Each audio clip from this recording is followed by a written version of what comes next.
again. I have gone to my one of my favorite stores in the area, Five Below. If you've listened to the podcast Roomful of Nerd Stuff, you are aware that I frequent there quite a bit. It's a local store, similar to a dollar store, except everything is $5 or less, and it's not guff. It's like they actually have some genuinely cool stuff. Case in point, the item I am taking a look at today, Marvel Superhero Mashers. I have seen these in Target, retailing at like $10, and it was always kind of like, they looked really cool, but if you only get one, it's not the point, and it's like $10 for one, and that just kind of, to me, seemed a little much. The gimmick here is the figures, as you can see, come apart. You mix them up with different figures, and you basically create your own mash 'em, crash 'em hero, as you can see here. They had the whole stack of these. As best I can tell from the research I did online, they had the entirety of the third wave of these figures. There were 3 figures. I picked up 5 of them. There were 3 figures I did not pick up because I just wasn't interested in them. There was Iron Man in the black and gold bleeding edge armor. Not the bleeding edge armor. I can't remember what they call it, but the black and gold armor from the previous volume that only lasted about 2 years. They had a Doctor Doom, which it looked alright, but it was Doctor Doom. It was just kind of boring compared to the others, and I didn't want to grab more than 5 of them. It was a bit ridiculous grabbing 5 of them, I won't lie to you. And then they also had an Iceman, which was really disappointing because Iceman was just a featureless figure. Molded in a clear, like, translucent blue plastic, which just seemed really boring when you consider the gimmick. Iron Man, in particular, the reason I didn't grab him, like, the armor design looked good and the mold looked fine, but the arc reactor on the chest was just like a painted-on circle with a kind of hazy glow effect, and it looked really terrible. So I've grabbed 5 of these. Because I thought they looked nice or they looked interesting. And I'm just going to open these up and take a quick look at them. I don't know if there's anything special about them, but we'll take a look. And we are starting, of course, with the poster boy from Marvel Comics. That is not a teenage arachnid, but he's coming up. Captain America, star of his own movies. As I said, this is Wave 3. I forgot to I slit the tape on all of them except for Captain America. Go figure. Like I said, this is the 3rd wave. There's some other figures of the previous waves on the back. Iron Patriot, Iron Man, Hulk. I did see one that was a deluxe set that was Captain America with a cap cycle, but what was notable about that was it was the Bucky Captain America design, which I really dug, and I really liked him as Captain America, and I do wish... Did I cut the tape on the wrong side? I think I cut the tape on the wrong side on every one of these. Okay. We'll just leave the knife out. I will say, I'm taking them out to review them, and because I also was kind of like, these will look good on my shelf when I get done reviewing them too, because they are pretty nicely molded figures. I will say I do really dig the packaging on these.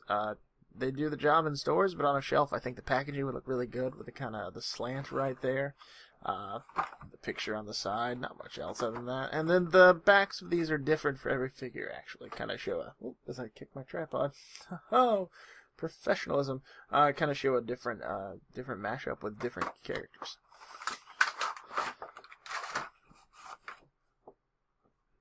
That's interesting.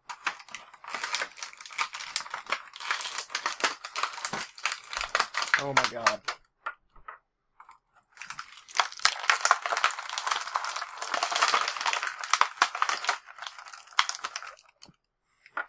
The cap fist did not want to remove itself. That's so angled right there. We go.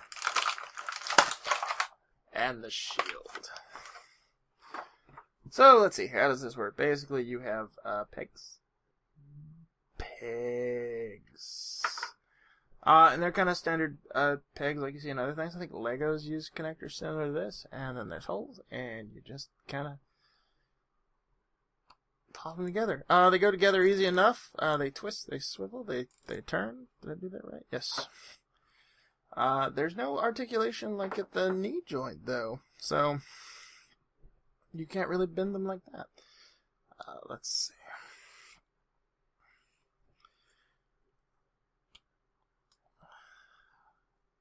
Fortunately, Captain America doesn't need a hip replacement yet, despite being an octogenarian. Oh, let's see. Let's take a look here. So that's Captain America's face.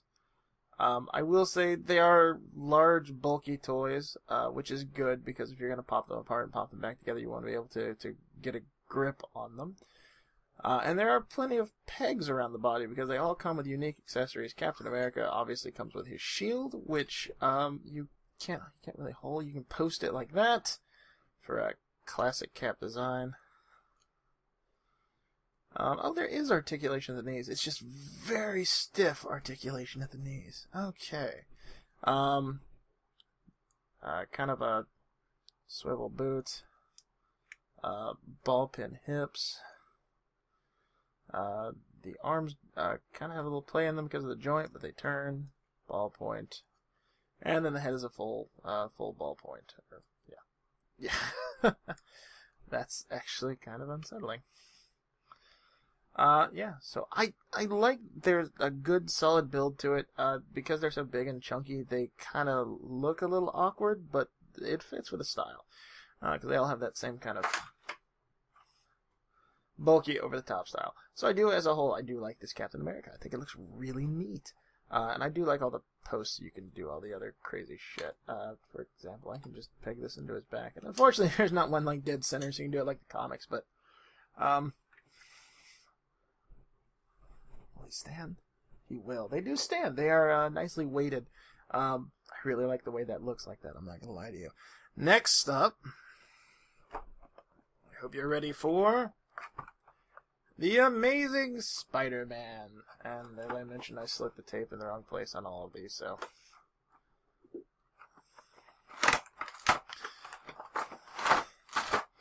I'll try to cut some of me opening this out of the video. Yes, Spider-Man. Notably, the figures are all apart in the same way in the packaging, as best I can tell.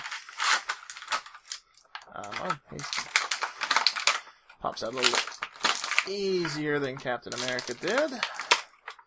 Oh, wow, he pops out way easier than Captain America did. That's cool.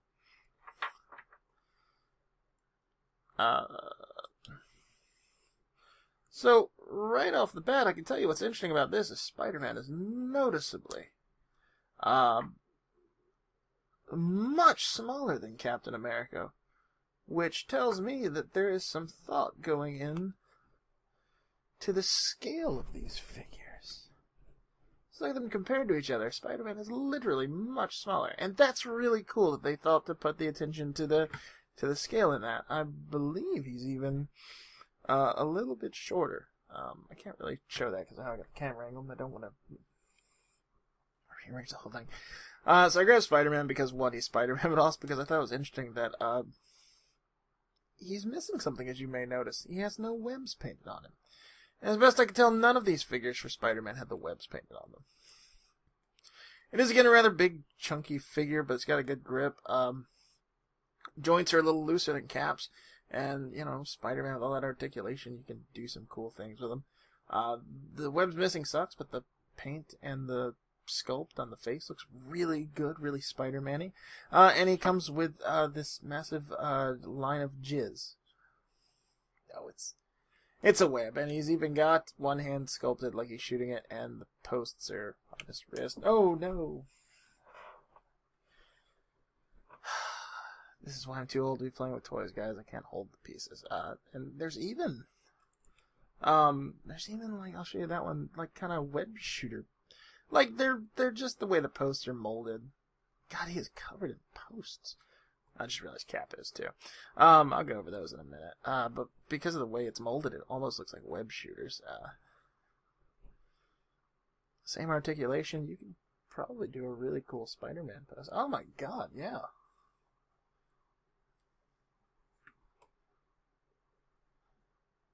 I really like the posability of these figures, like right out the box, because of how chunky and how weighted they are.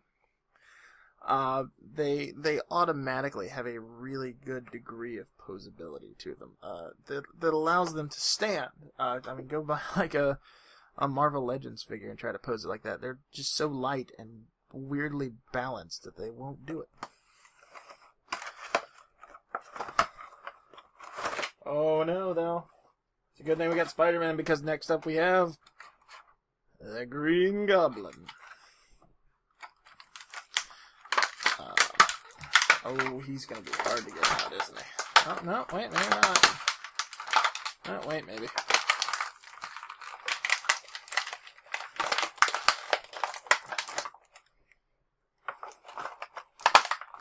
It's a shame this is a kid's line, because they are impossible to get out of the damn packaging.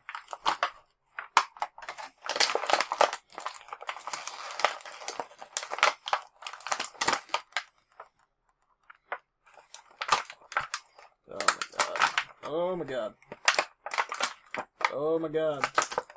Oh my god. Now, I will grab this box over here. I will point out, there is, of course, a ages 4+ choking hazard, small parts. Not for under 3 years thing going on here. There's a Venom. I mention that because these are the only accessories the Green Goblin. They're tiny pumpkin bombs. Teeny tiny little pumpkin bombs.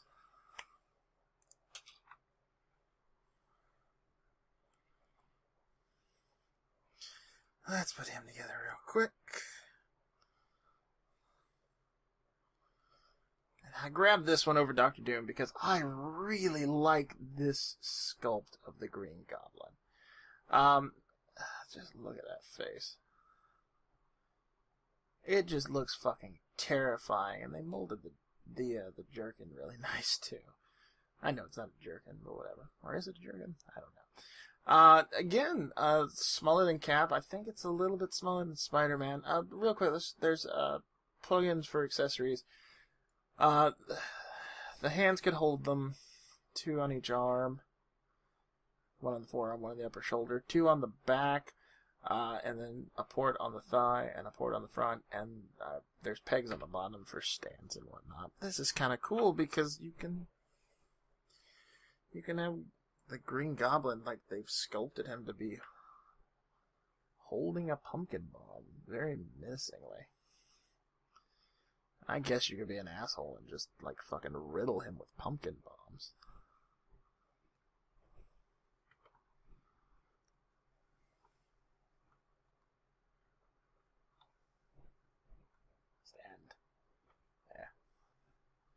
Can't really get a Green Goblin pose going right there. We go. So again, I really like that one. It's a really nicely molded. It's the classic costume. I do it doesn't come with any kind of a stand for a glider or anything, but I imagine if it did, that would be a deluxe figure. She mentioned since I got these at Five Below, they were only $5 a pop. They normally retail for about $10 if you find them in Target or some such. That was kind of the appeal to me. I didn't want to drop $10 for each one. Moving on to number 4 or 5. Oh, sorry. Oh my god, I'm terrible at this. I'm the worst there is at what I do. It's ironic because next up we have the best there is at what he does. Yes, it's Wolverine. Sorry, Spider-Man. Your spider sense should have warned you of that. So, I don't know who made this decision years ago, but I really appreciate it. Whereas in the comics, he's been wearing his blue and gold X-Men uniform for years, in all, like, animated and children's media since, I want to say, 2011? Whenever Ultimate Spider-Man started, he's been wearing the brown and yellow costume. And I think everyone in my generation kind of unanimously agrees that is the way better Wolverine costume. It just makes more sense. And it even has the belt instead of the big X-Men logo. So yes, Wolverine. Interestingly, the claws are not... Oops. That joint doesn't bend like that.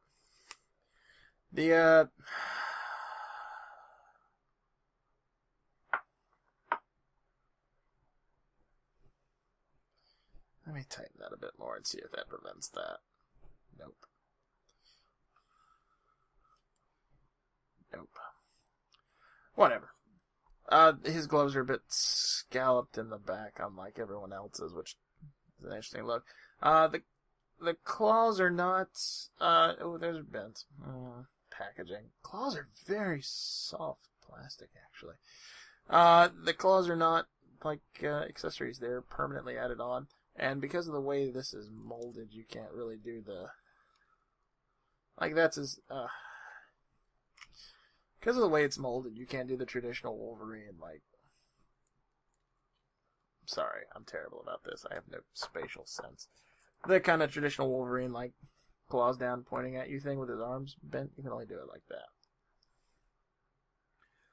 that.